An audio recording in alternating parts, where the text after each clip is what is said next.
Welcome to Kenton Teaches. Enjoy the video. You begin by launching Apple Maps and entering a clear destination. This is the only way we'll proceed. Type the address, business name, or coordinates in the search bar and pick the exact match. Once done, tap directions to generate a route. Make sure to select driving, walking, transit, or cycling depending on your trip. Don't delay here. Confirm the correct PIN on the map so subsequent steps use the right route and avoid redoing navigation later. Next, customize the route and start navigation. Choose your travel mode, driving, walking, transit, or cycling, because each mode uses different roads and timing. Then open route options to avoid tolls or highways if needed, and inspect alternate routes shown as gray lines. Tap 1 to switch.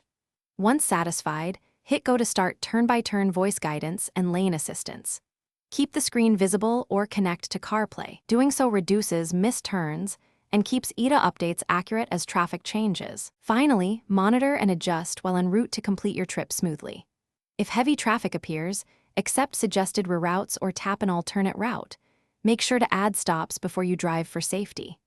Use Share ETA to let someone track your arrival or add a quick stop for gas or food. If the map freezes or navigation loses location, toggle location services off/on in settings, force quit, and relaunch maps, or restart your device. This single troubleshooting tip fixes most issues. Thanks for watching. Please subscribe if this video was helpful.